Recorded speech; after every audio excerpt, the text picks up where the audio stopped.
I started something, and I think I'm going to continue from another angle.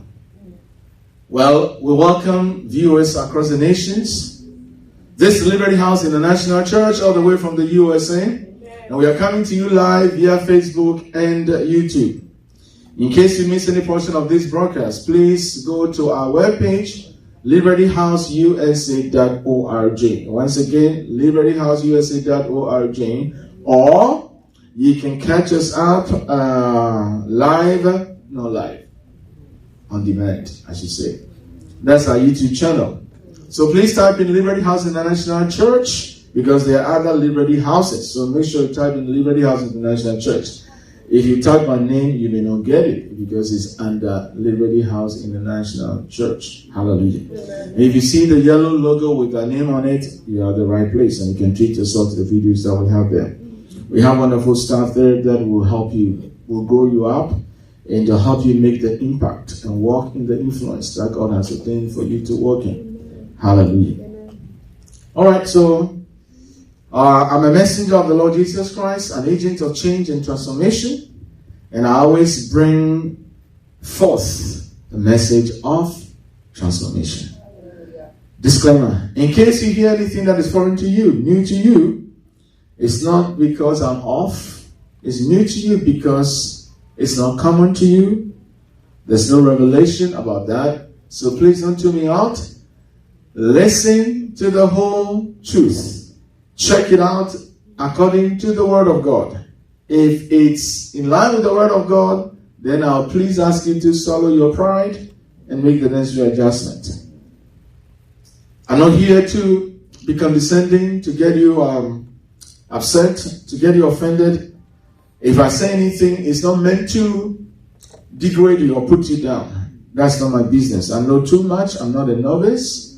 I didn't die for you. Jesus died for you. And you are precious, and I have to give you respect. But that doesn't mean I shouldn't tell you truth. At times the truth is so blunt, it's so harsh, some people call it. They did it to Jesus. They said, this is a hard saying. That is in John chapter 6. And after that, many people stopped following him. Paul in Galatians 4:16, he said, have I now become your enemy because I tell you the truth? So at times, you may not like my delivery because you are not used to me anyway.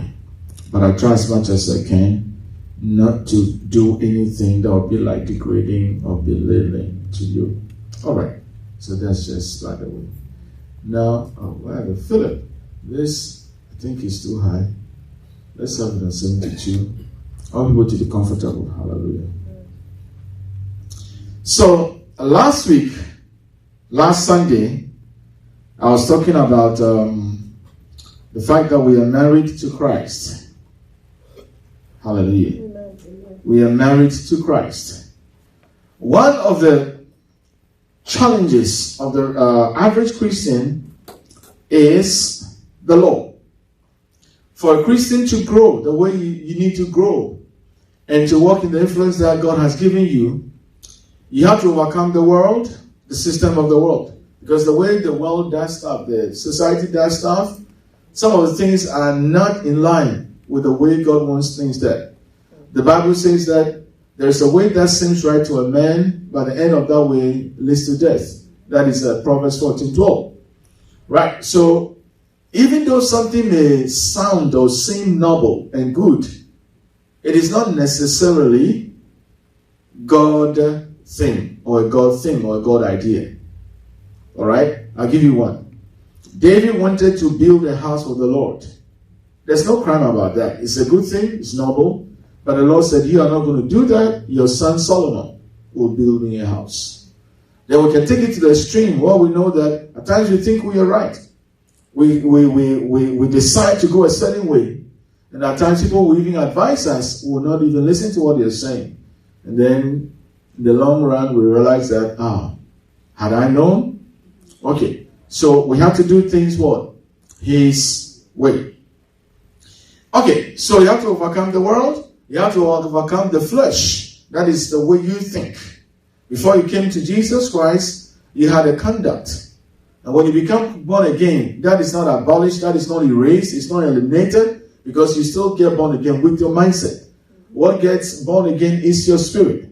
So that's why the Bible says you have to be renewing your mind with the word of God, so then you change the way you think. Most of the time, what gets us into trouble is the way we think. Hallelujah. Amen. And I can tell you one case. I like talking about this case because, Gideon, you know about Gideon in Judges chapter 6. He was acting cowardly because they were in captivity. So he was hiding, eating the food and all that. And the angel of the Lord appeared to him and said, "You are a mighty man of valor." That's why I said God addresses us from a place of strength, from a place of destiny. He doesn't address us with condemnation. So anytime you hear condemnation or somebody being judgmental towards you when they talk, a voice, know that it's not God. Hallelujah. Amen. Why? Because as I shared, you can listen to Friday's message. Abraham was an idolater. I didn't call him, "You idolater, I'm going to leave you in this mess and I'm going to punish you." But he called him out. And then he blessed Abraham. Hallelujah. He changed his name from Abraham to Abraham. He started calling father of many nations. He said, "Lord, because that's what I have made you." Hallelujah. And he changed the name of Sarai to Sarah. And then he even told them that they're going to have a son and his name shall be called Isaac, which means laughter. So it's important. Everything is connected to purpose. It's tied into your purpose. Now, I know what you're thinking. Your parents never spoke that way to you, generally speaking. So you think that is the way to do it. Bible says God calls those things that do not exist as though they did. So God is looking at you and he's saying professor. He's saying doctor, engineer. He's saying evangelist, prophet, apostle or something, or teacher. You see, because with what he has wired you to do, that's how he sees you. Gideon was hiding. And when he was addressed, he said, "You are talking to the wrong person." He said, "I'm the least in my family." Like people say, "I don't have this qualification. I don't have that. I don't have connections." You see, everything God does, all that he wants from us is our yes. I'll say that again. Everything that God does, all that he wants from us is our yes. Because he maps out the strategy. He has the direction as to how he's going to do what he's going to do and fulfill whatever he's going to fulfill. But he just wants our cooperation. We have to partner with him. So our yes, you say yes to him. You will what he wants for you. That's it. Because everything is according to his power, not your power. It's according to his ability and not your ability. Can you say amen to that? Amen. So Gideon said, "I'm the least in my family and my family is the weakest. So I'm no good." You see, mindset. The way he was looking at himself is not in light of what how God sees him.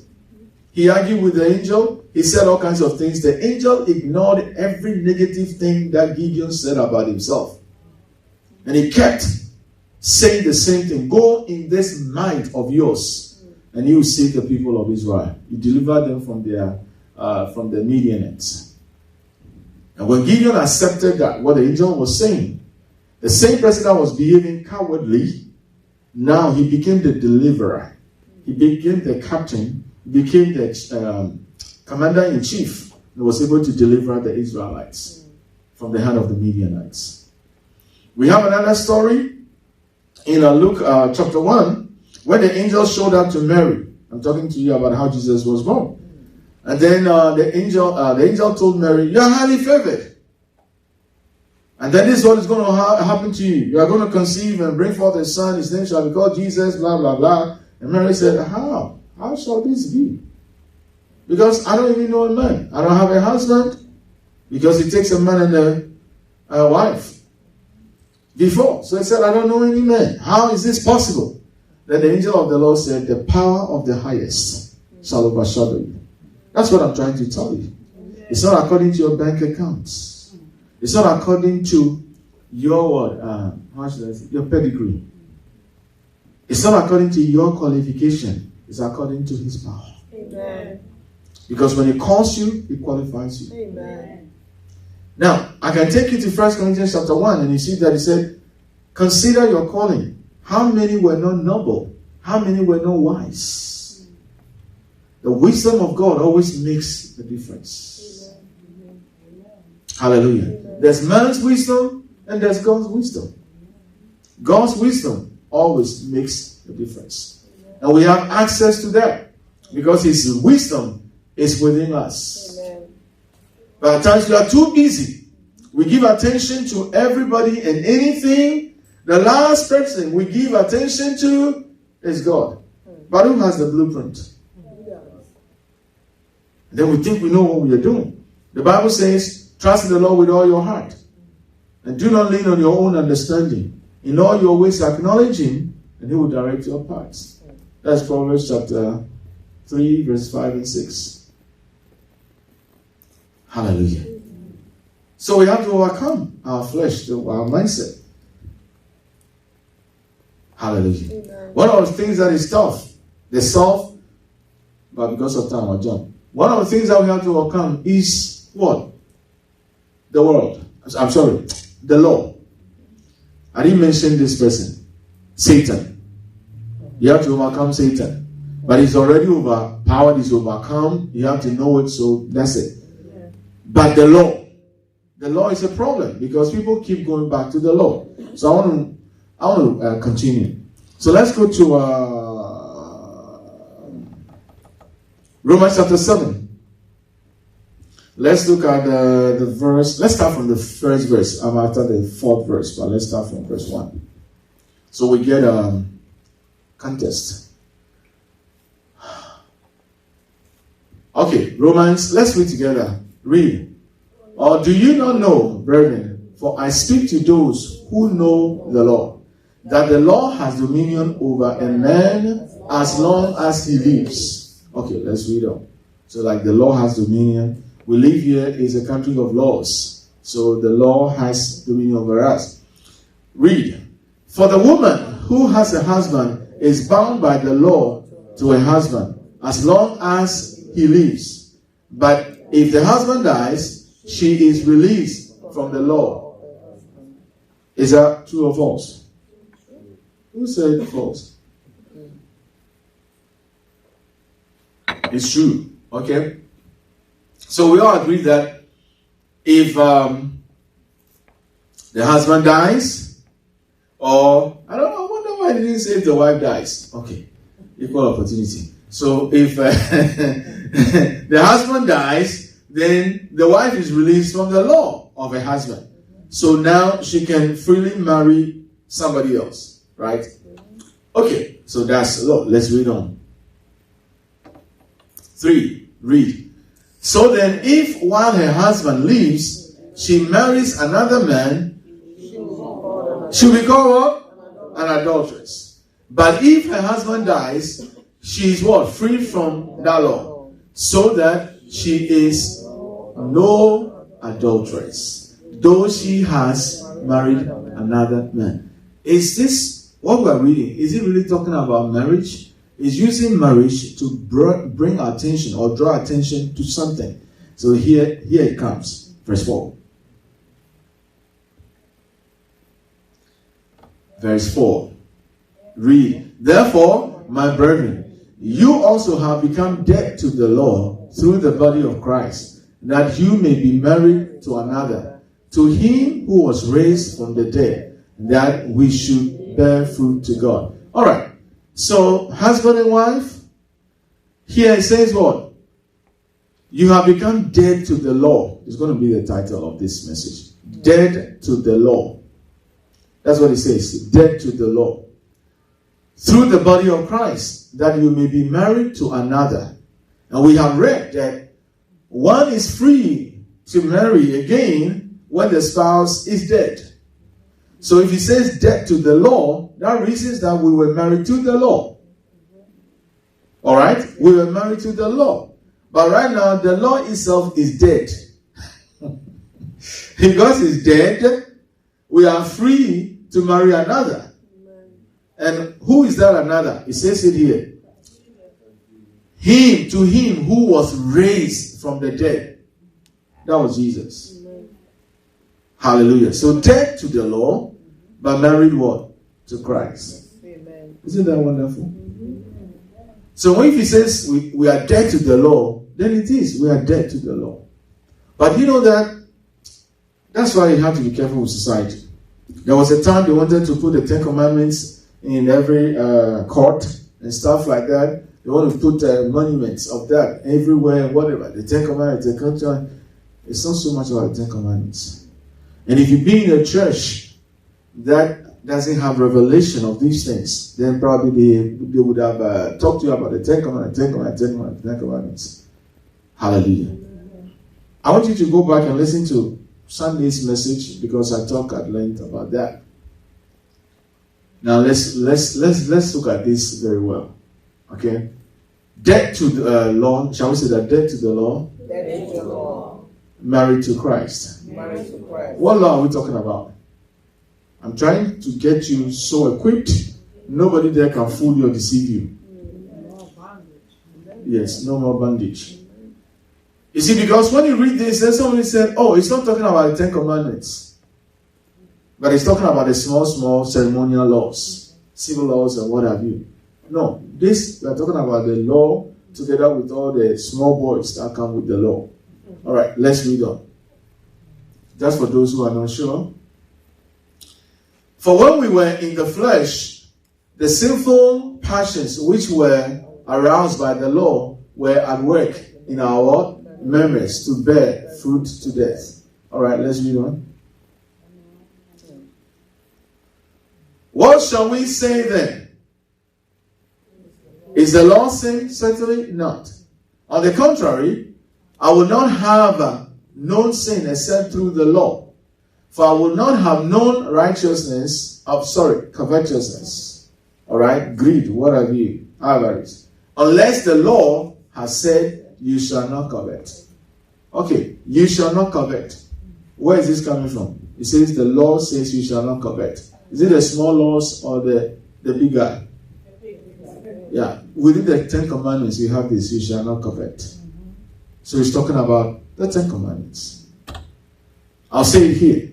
If you're born again, if you've done what is said in Romans chapter 10, verses 9 and 10, where the Bible says, if you confess with your mouth the Lord Jesus and believe in your heart that God raised him from the dead, then you are saved. For what? With the heart, man believes unto righteousness, that's verse 10. And then with the mouth, confession is made unto salvation. For God so loved the world that he gave his only begotten Son, that whoever believes in him should not perish but have everlasting life. John 3:16. If you have done this, then the law has no power over you. And you have no business going back to the law. Because the law did not give you righteousness. Meaning that the law did not give you right standing before God. The law didn't make God to be pleased with you. So you have no business going back to the law. We have a higher law. And always people who are saying just this. The law to love. By this shall all men know that you are my disciples. A new commandment I give to you, that you love one another. And then we have a higher standard. Because in the law, I mean, you can fly. You can roll probably with pornography because it's not there. It's not stated. You can probably lust after a woman and nobody will even know because it's going on in your head. But under the new covenant, this marriage we have with Christ, we are held to higher standards. All right? And that is why, in fact, we are in 7:7. Let's go to Matthew 5:28 for people to see it. In Matthew 5:28, Jesus himself said it. If you look at a woman, Matthew 5:28. Nathan, next time tell the computer to hurry up. You have the power.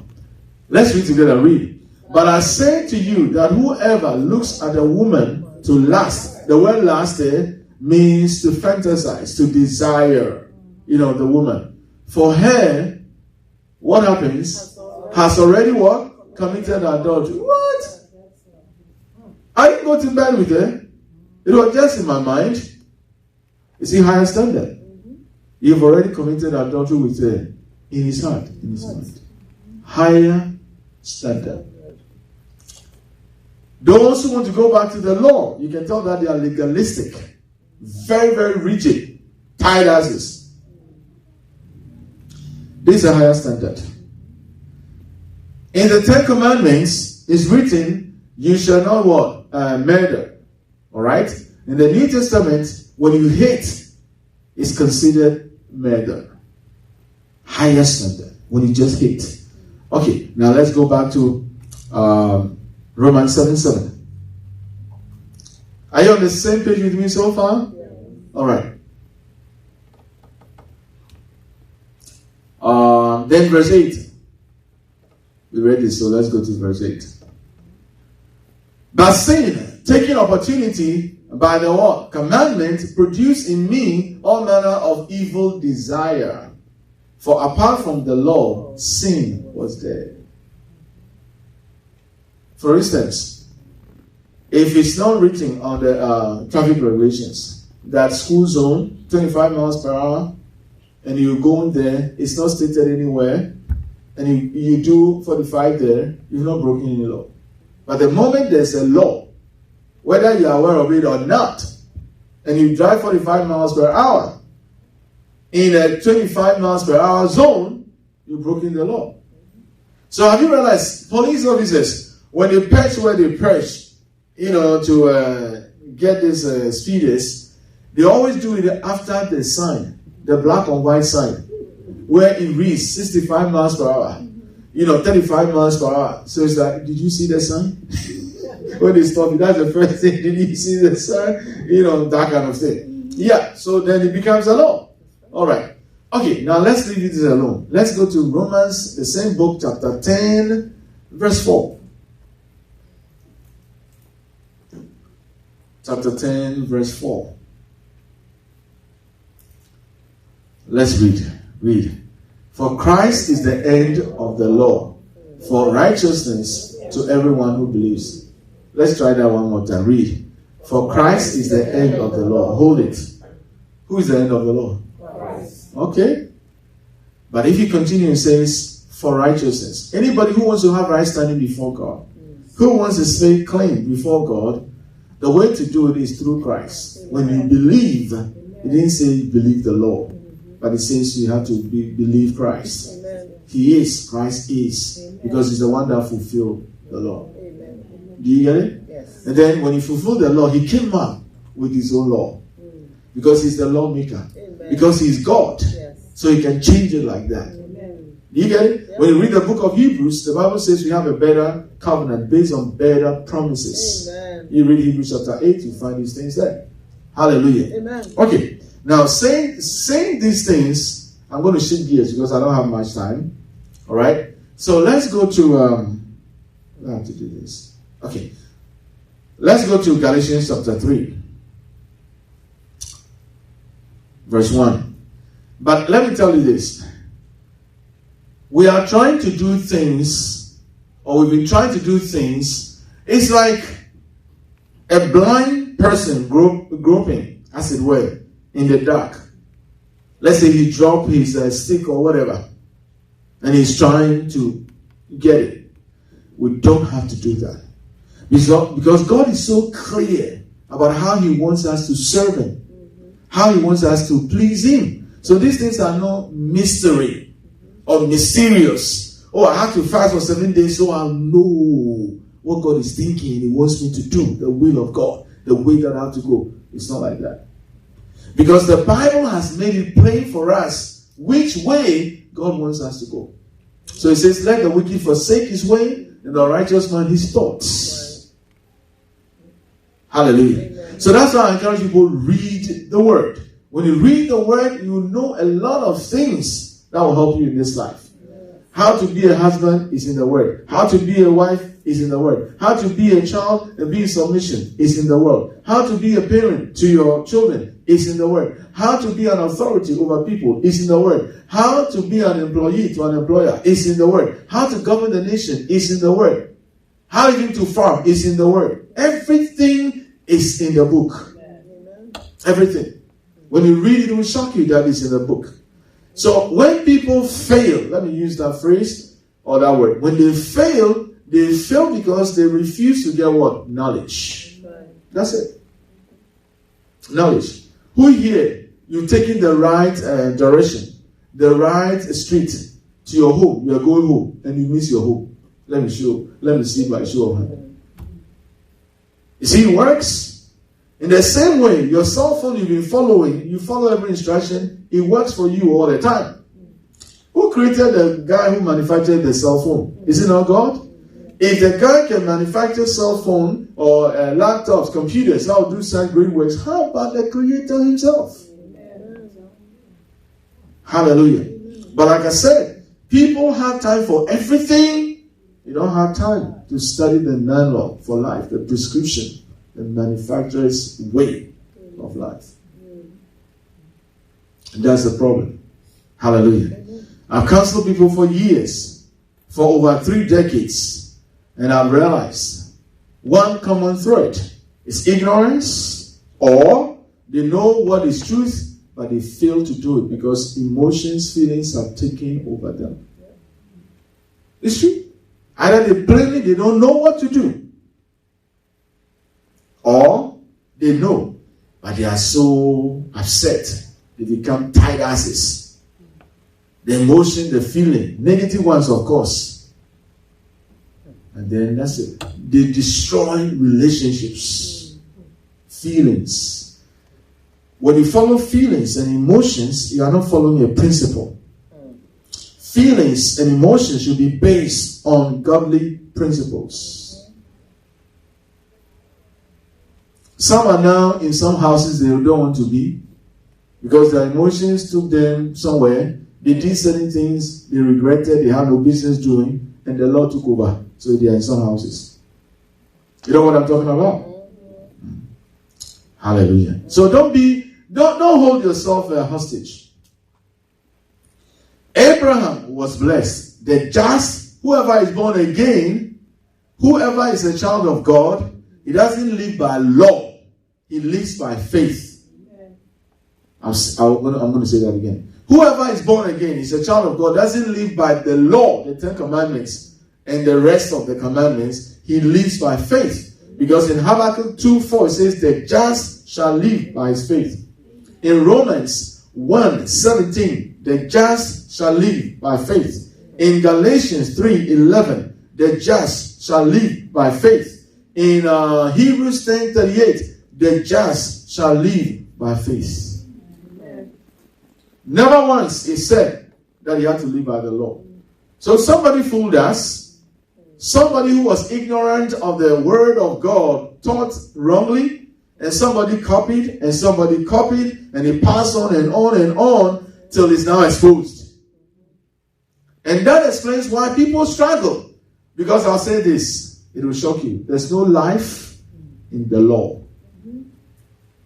I'll say that again. There's no life in the law.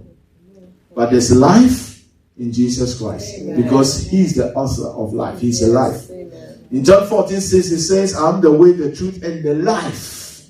No one comes to the Father except through me. He's the life. In the beginning was the Word. And the Word was with God, and the Word was God. The Word became flesh and dwelt amongst us. Jesus Christ. Hallelujah. Amen. That is the book of John, chapter 1. If you've been reading your Bible, when I begin to say these things, you will finish, the sentences.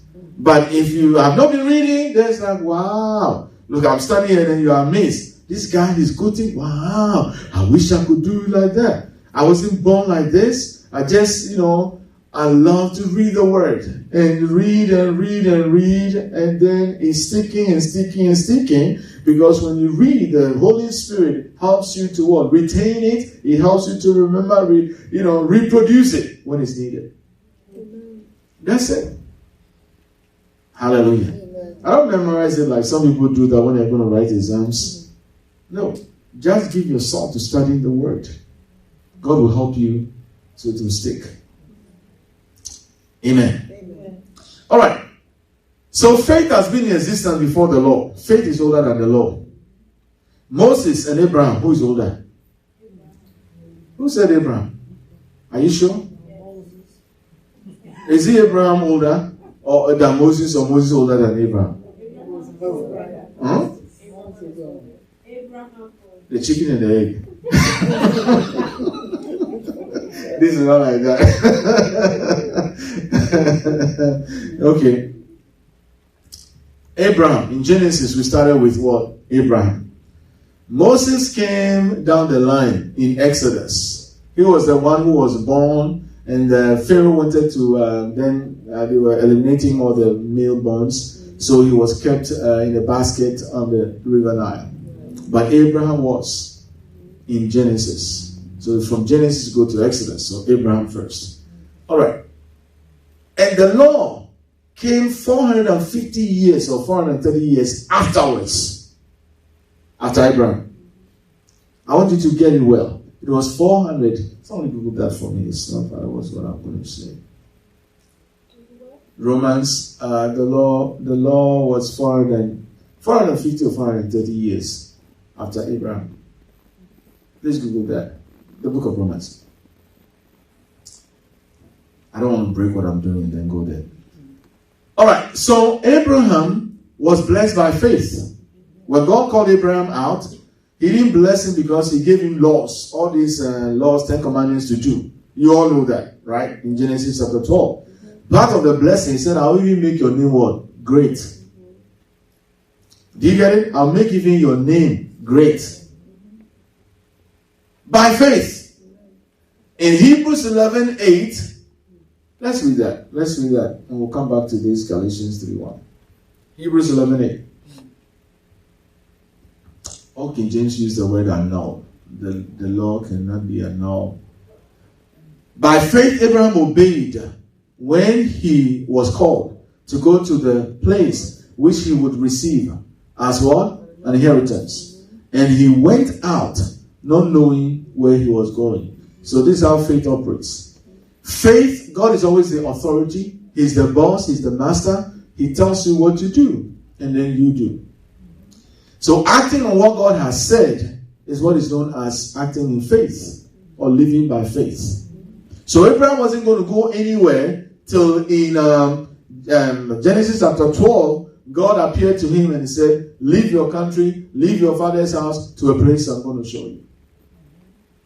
And I, not the law, let's go there. For those who have not seen it before, let's go to Genesis 12. Let's start from 1. I'm just in the 3, but let's start from 1 so people will get it. Now the Lord has said to Abraham, get out of your country, from your family, and from your father's house, to a land that what I will show you. This guy was an idolater. Let's read on. 2. I will make you what? A great nation. You see here, he hasn't even done anything yet. Just get out. I'll make you what? A great nation. But in the law, there's A, B, C, X, Y, Z that you have to do to get even one blessing. And any blessing you want to have, there's X, Y, Z that you have to do and get that blessing too.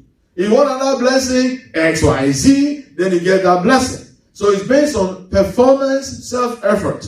You work to earn what? Wages, or you work to earn what? Rewards. So it was like that. But this one is different. Just act on my word. Go to where I'm telling you to go. Abraham wasn't like, where? God didn't tell him 10 east or 10 west. It's like, just go. It's dependence on God. He's your shepherd. He's to lead you. You are the sheep. Say amen to that. So I'll make you great.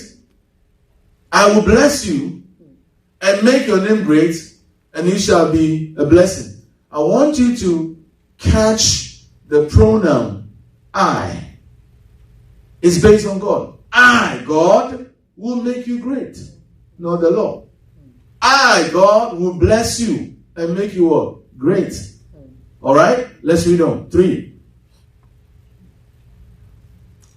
I, again. Can you say I? I will bless those who bless you. Wow. What a blessing. I will bless those who bless you. And I will curse him who curses you. And in you, all the families of the earth shall be blessed. Isn't that wonderful? Let's read 4. Abraham did something. Bible says, so Abraham departed as, come on, tell me church, Abraham departed as the Lord has spoken to him. Now we read in Hebrews 11:8 that what he did is called what? Faith. Because by faith, he obeyed God. And he received the blessing. There was no 10 commandments in the picture. Thou shalt not murder. Thou shalt not covet this, that. There was nothing in the picture. Did you find it, Pastor Lieutenant? 430. Yeah? 430. 430. What? Before years. Oh yeah. What verse is that? That was Genesis. No. Talking about the law came after 430 years. Sorry, in Genesis? It said Genesis 49, verse 9. After this, it took Genesis 4:9. 47, verse 9.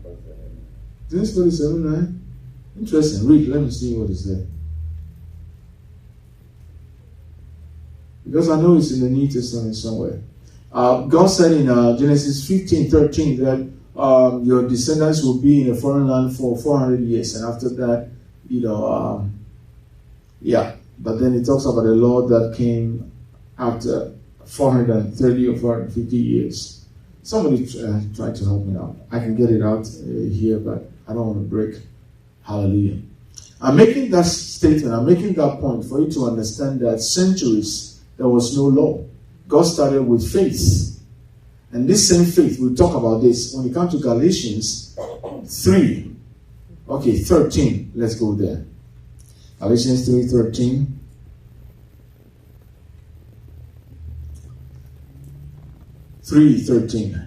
Christ has redeemed us from what? Curse of the law. He has redeemed us from what? Curse of the law. If your trust is in him, that's what he died for. Having become a curse for us, for it is written, cursed is everyone who hangs on the tree. Then 14. What is the reason? That the blessing of Abraham. Now I want us to catch that. The phrase, that the blessing of Abraham. That the blessing of Abraham. We read in Genesis 12, from 1 to 4, what God promised Abraham. There was no law in the picture. Then it says here, the reason why he became a curse and his redeemed us, that the blessing of Abraham. It said here in this country, if it's not broken, don't fix it. Why invent another wheel when there's one that is working perfectly? So over here, it's like, come and dine. The table is all set. Food is ready. You know what we do in the natural? You invite somebody and say, oh, can I bring something? Oh, no, just come. Oh, are you sure? You get it? Come down. Oh, are you sure? Oh, can I just bring this? No, the person didn't call you to say bring something. If you wanted it to bring something, he would have said it directly. That, I want you to come and eat in my house. But when you are coming, can you read? You get what I'm saying? But we are so used. Do you get it? We are so used. Galatians 3:17.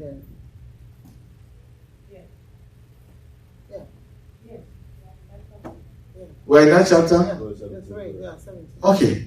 So let's finish this. That the blessing of Abraham might come upon the Gentiles in Christ Jesus. Gentiles, they are non-Jews. Alright? But they have their faith in the finished work of Jesus Christ, that they might receive the promise of the Spirit through faith. What was promised Abraham?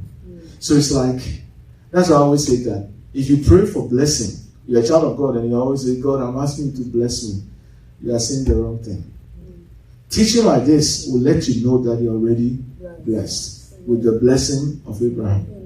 Or if God will bless me with this gift, if he will bless me with this talent, if he will bless me with this potential, then this. Find out what he has blessed you with. That's right.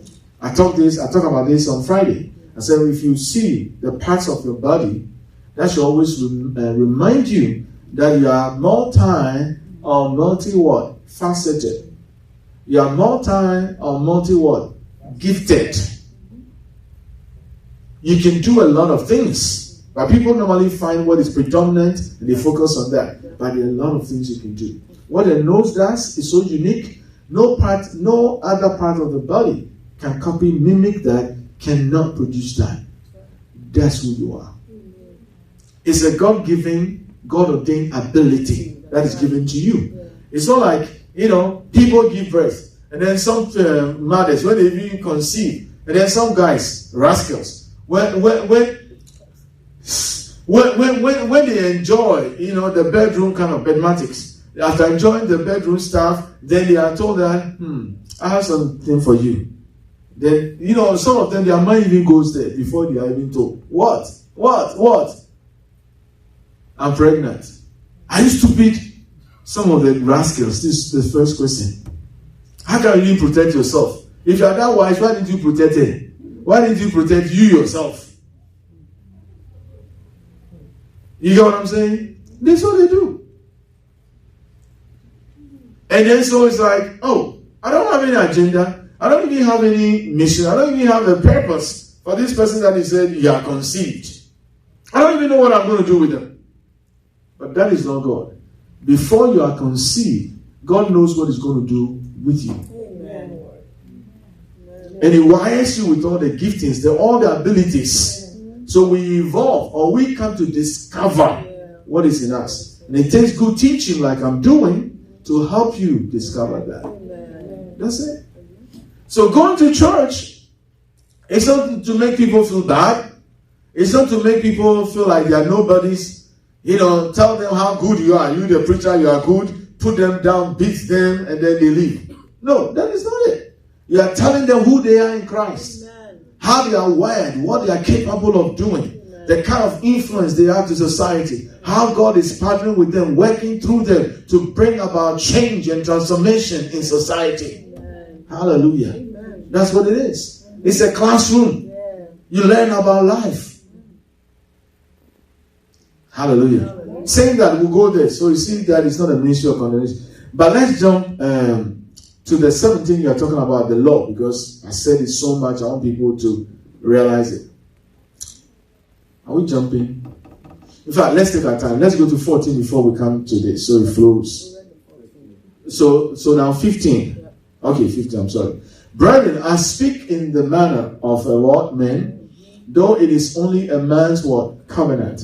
Yet, if it is not confirmed, no one, if it's confirmed, if it's confirmed, no one announce or adds to it. So he's talking about natural. I like the way God always talks about the natural to bring us into what? The spiritual.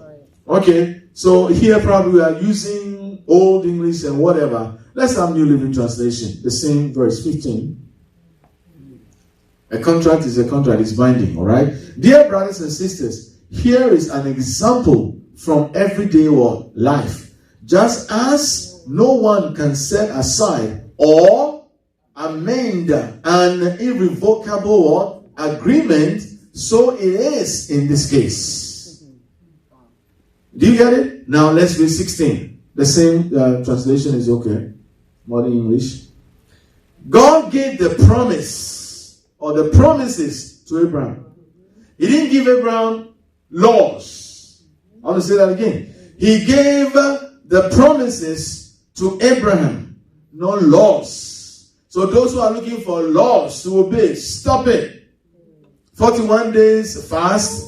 Now they go beyond 40 days. 41 days. 21 days. 7 days. They leap 3 times. Spin around. And lay on your back. And whatever. No. These are self-efforts. Human kind of gimmicks that lead nowhere. You see, it's only what God says. And what we respond to, what He's saying, what we apply, give results. I'll start from even Abraham. We're talking about when he said leave, he was blessed. Now, Moses got to the Red Sea. They didn't know what to do. God said what? Stretch forth your hand over the sea. I'll make a way for you. He did, and then He made a way. They got to the wilderness. They were thirsty. They wanted water. They were confused. But Moses cried unto God. God said, okay, strike the rock. I'm going to give you water. And it happened. I mean, over and over, I can talk about things. I mean, this guy, what's the name? Luke chapter 5. He struggled. Peter and his company. Peter and co. They struggled and struggled. They caught no fish. And Jesus showed them. He said, let down the nets. And then when they obeyed, they had what? Their harvest. Naaman was a leper. He was told, go deep in the Jordan. What? 7 times. He said, oh, there are better rivers where I come from. Why didn't he dip in those rivers? You get what I'm saying? Me go deep in this dirty thing. It's what God says to you. You accepting it. You applying it. Is what gets you the results. So Naaman argued and argued. He was even upset. The maid that brought him said, oh, Master, if you've been asked of some big things, some money, you would have released it. This small thing. He said, even the prophet didn't come out to speak to me. You know I'm an important person. I'm not exaggerating. That's what is in the word. He didn't come out to meet me, to talk to me. He sent his servant to tell me go deep in the Jordan. Doesn't he know I'm the captain of the Syrian army? But you're a leper. Is it the breakthrough, the help that you want, or your importance, the image, the impression that you have out there? And a lot of Christians, they have impressed a lot of people, and that is not good. Be yourself. You know why that is? It's not changing to. It's so difficult because messages like this are not being preached. It's true. So everyone has become an actor. Fake people. They cover their mess. They are not secure enough to say, I'm going through this. Who doesn't go through anything? Who is born by a woman on this earth and you haven't gone through anything before? Or you haven't made even a serious damning mistake before? Everybody. It's just a matter of time. When you wise up, you follow the word of God, then less mistakes. But everybody goes through something. But because of impressing people, the image out there, you see, when we are even suffering, you are dying, you can say help. I mean, just if you like whisper, help me. Not everybody will hear it. The one closest to you will hear it. If you just whisper, help me. But they would rather, die and keep the impression and the image out there. I mean, what's up with this? What's up with this? It's so sad. Because of the work that I do, I know what's going on. Somebody once said, the fact that somebody is neatly dressed and looking sharp doesn't mean that they are not struggling. I ministered to people that they look so strong, they look put together. I begin to talk to them and begin to cry. Because God knows their heart and begins to touch that.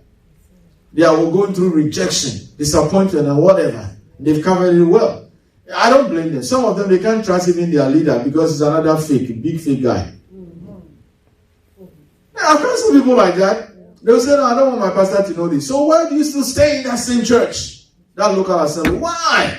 If he cannot help you, if he's a fake himself, he's not following the word of God, why are you there? Because you're also a little fake? I don't know. He gave the promise to Abraham and his child. And notice that the scripture doesn't say to his children as if it meant what? Many descendants. Rather, it says to his child. His seed, King James says, his seed, one seed, referring to Jesus Christ. Because Galatians 3:16, Jesus Christ is the word. And that, of course, means Christ. Okay, it's right there. Do you see it? Let's go to the 17. This is what I'm trying to say. Camille was saying that this is what I'm trying to say. The agreement God made with Abraham could not be what? Cancelled. 430 years later, when God gave the law to Moses. Law was not in the picture. 430 years before the law came. You know why the law was given? Because of man's foolishness. God would be what? Breaking his promise. The law is not for the righteous. is for the lawless. Hallelujah. Now, reading this, let me back up. Let's go to chapter 1 and verse 1. Since we are, we'll keep this going. New Living Translation. Verse 1. This same chapter, verse 1. Come on. Let's read together. Read. O foolish Galatians, who has cast an evil spell on you? For the meaning of Jesus Christ's death was made what? So clear to you as if you had seen a picture of it, his death on the cross. Okay, let's read on. Let me ask you this one question. Let's read together. Did you receive the Holy Spirit by obeying the law of Moses? I've been saying this here all the time. I always say that it didn't come by the law. Your salvation didn't come by the law. You receiving the Holy Spirit didn't come by the law. You have no business obeying the law because you are dead to the law. You have to live by faith and not by sight. 2 Corinthians chapter 5:7 says that we walk by faith and not by sight, not by your physical senses. I'm not saying that throw away your physical senses, but there are higher senses. Hallelujah. All right. So I'll take it again. Let's read together. Read. Let me ask you this one question. Did you receive the Holy Spirit by obeying the law of Moses? Of course not. You received the Spirit because you believed the message you heard. Do you get it? We received the Spirit because we believed the message we heard about Christ, not the law. So why do people still fast about the law? Why? And they are taking us back into bondage. That's why when I close my broadcast, I always say Galatians 5, verses 1 and 13. It says, stand firm in the liberty, the freedom that Jesus has given to you. Don't be again entangled in the yoke of bondage, referring to going to the law. It says, now you are free. Use your liberty not as an opportunity to be foolish, but to serve one another. That's what it is. Hallelujah. So you see how it's clear? It's so clear. So we didn't receive it by the law. It doesn't function by the law. The Holy Spirit doesn't function by the law. It's everything is by faith. Hallelujah. Let's go to the next verse. Thank you, Jesus. Now, how foolish can you be? After starting your Christian lives in the Spirit, why are you now trying to become perfect by what? Your human what? Effort. You see what I'm saying? Every year they say do 21-day fast. You dedicate the first 21 days of your life to God and then the rest will be fine. It's a lie. It's not in the book. There's nowhere instruction like that is given.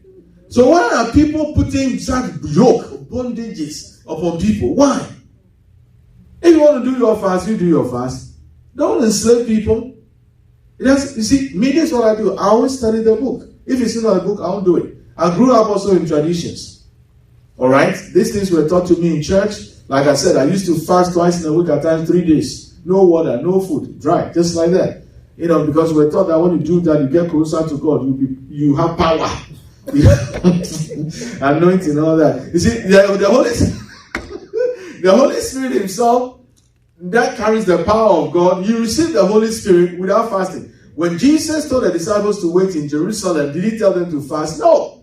They received the Holy Spirit. Cornelius and his household in Acts chapter 10, they didn't fast, they received the Holy Spirit. Whilst Peter was teaching, like I'm doing now, the Holy Spirit came upon them. So why have we accepted all this nonsense? Like I said, Jesus is wiser than every one of us. And then he says, ask, continue. Seek, and you shall find. Knock. Where is it in the Bible? This everybody should know. Matthew 7:7. So if fasting is needed, what did Jesus say? Ask by fasting, with fasting, and you shall receive. Seek with fasting, and you shall what? Find. Knock with fasting, and it shall be open. So who are these wise people that added fasting to it? Are they wise? According to human standard, that's foolishness. You get what I'm saying? But the church has practiced this all these years. Now, when somebody like me, fine, teaching people this, then they have a problem with me. I'm just saying what I'm just saying what is written in the Bible. You get what I'm saying? And then they also have a problem. Wow. Human effort. Let's read on. Have you experienced so much for nothing? Surely it was not in vain, was it? Let me jump to chapter 4 because I have to close. Chapter 4. There's so much, but I can't do all this. Okay, let me do it from 4. From 4. Chapter 4, verse 4. Hallelujah. Read, go listen to Sundays, it will help you out. But when the right time came, God sent his son, born of a woman, subject to the law. Okay, let's read on. God sent him to buy freedom for us who were slaves to the law, so that he could adopt us as his own or very own children. All right? That's what the Bible says. Okay, that was Christ. Let's read on. And because we are his children, God has sent the Holy Spirit of his Son into our heart, prompting us to call out, Abba, Father. Okay, 7. Now you are no longer what? A slave, but God's own what? Child. And since you are his child, God has what? Made you his heir. That's why we are joint heirs with Jesus Christ, according to Romans chapter 8:17. But now we are going to go further. This is stupid as stupid can be. When you don't know this, you'll go and look for some ugly. It's not as cute as I am. I'm saying that. I'm just saying. It's not as cute as I am. Some ugly looking person who refers to themselves as called by God. And then they are saying that give them a seed of $1,000 or whatever. They will pray for you so you'll be blessed. And the favor of God will come upon your life. Bring me that money. And I'll tell you that, oh, you're already blessed. Do you want your money back?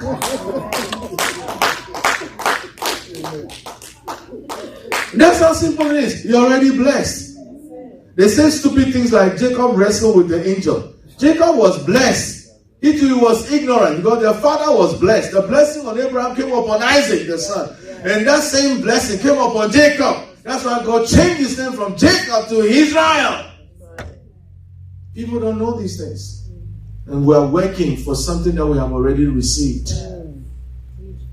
When I say this, they say, oh, don't say it that way. I don't pray for protection. Why? He's already protecting me. I'm not stupid, I'm so wise. I read his word. He says that he sent his angels charge over me. The blood still covers me. If the blood of animals protected those Israelites in the land of Egypt, how much more the blood of Jesus Christ? It's applied. I don't have to wake up and say, I plead the blood. I plead the blood once. It's over my life. And that's it. Jesus died once for my safety, for my protection, for my preservation. And that settles it. So when I wake up, I say, thank you, Jesus. I don't say the devil is a liar. No, I don't want to mention it. I don't even think about it. Amen. Hallelujah. Hallelujah. Amen. We are talking about present truth. This is the word. Now jump to 21. Verse 21. This is going to shock you. 21. Tell me, you who want to live under the law. Do you not know the law? Do you know what the law actually says? I always say those who say Deuteronomy 28. The laws that God says, obey me and I'll bless you. Do you know the laws is referring to? Let's look at 22. We are reading all the way down. Okay. Go ahead. The scriptures say, let's read together. The scriptures say that Abraham had 2 sons. One from what? His slave wife. Who was the slave wife? Hagar, maid. In Genesis 16, because they didn't have a child, then Sarah came up with this idea. Abraham, why would you try a maid? Just in case you have a child through her. But because Abraham was so carnal, and he was already eyeing the maid. So when the opportunity came, the wife suggested, he was right there in bed. But that was human effort. That was not from God, because God said, your own wife, Sarah, will give birth to a son whose name shall be called Isaac. When you read Genesis 21, you see some of these things there. All right. So what? One from look at this. One from what? The slave wife, and one from. So one was the slave wife was Hagar. The freeborn wife was Sarah. Let's read on. The Bible is so plain. I don't know why. Let's read. The son of the slave wife was born in a human attempt to bring about the fulfillment of God's promise. Do you see? So some of you say, God, you know, God, you are not quick enough. I've waited. My biological clock is ticking. I'm a woman. I have to give. Other than I'm going to freeze my eggs. If you don't come to, I'll freeze my eggs. If you don't come to, I'll freeze my eggs. Wow. Hear from God. Hear from God. Hear from God. Hear from God. Your timing is not his timing. He knew why Elizabeth was barren, because he wanted the son of Elizabeth to be the forerunner of the Messiah, Jesus Christ. His timing is great. What he will do with you in a single day will take a man 7 years, 10 years to accomplish. The blessing of the Lord makes rich and has no sorrow. Just stay put.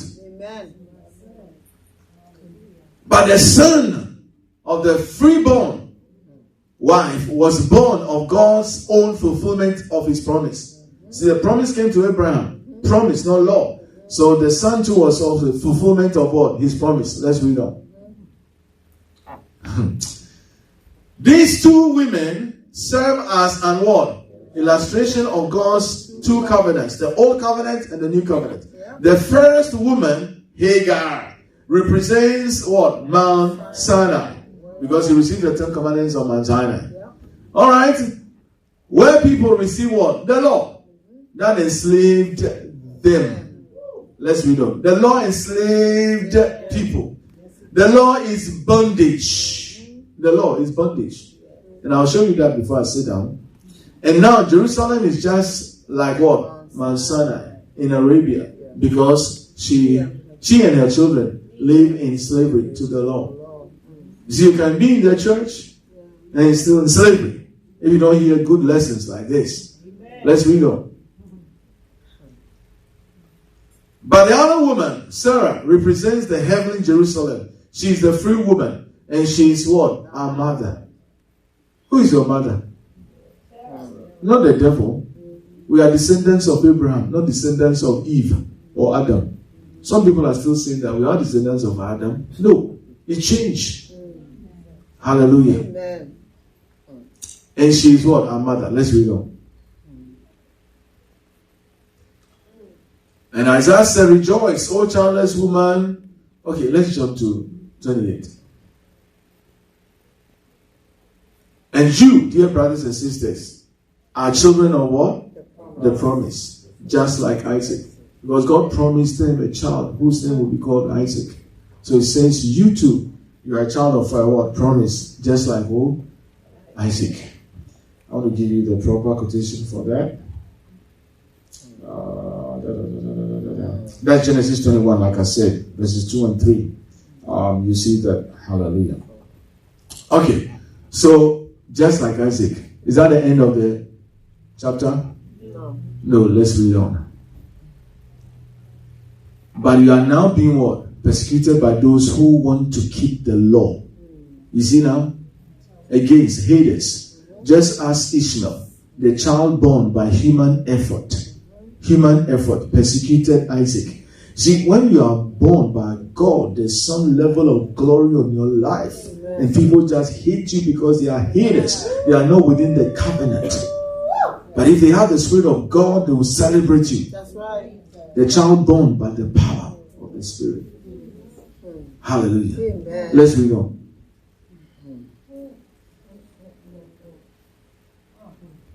But what do the scriptures say about that? God, get rid of the slave. Yeah. Get rid of the slave and his son. Get rid of the law, church. Amen. For the son of the slave or woman will not share the inheritance with the free woman's son. Let's read on. So, dear brothers and sisters, we are not children of the slave woman. We are children of what? The free woman. As Isaac was. Hallelujah. Yes. Amen. Next verse. Let's finish it well. 31, that's it. That's it. So like Isaac was, so are we. Children of promise. No law. Then let me show you this. 2 Corinthians 3, verse 7 and verse 9. We are done. Thank you so much for your patience. Alright? This is worth it. 2 Corinthians 3, 7. Let's read together. Read. It is not important who does the work. What's important is God makes 2 Corinthians. This is good though. I'm not going to take any offering. 2 Corinthians 3:7. See, so it's not self-effort. It's God. It's power. Okay, 2 Corinthians 3:7. Come on, computer. Read. The old way with laws etched in what? Stone. Okay, what are we referring to? The 10 Commandments. Because they came on tablets. So I've been saying that tablets is not a new thing. Be careful, those who are using tablets. That's why I use iPad. Okay, that's just a joke. Let what? Death. Let what? Death. Though it began with such glory that the people of what? Israel could not bear to look at Moses' face because when he came down, alright, from the mountain. For this face, okay, his face shone with what? The glory of God. Even though Brightness was already fading away. alright, let's have it in the New King James Version. Read. But if the ministry of death written and engraved on stones. That's why I'm saying that some churches, what that they are ministering is not this. They are ministering of death. If you cheat on your taxes, you are going to go to hell.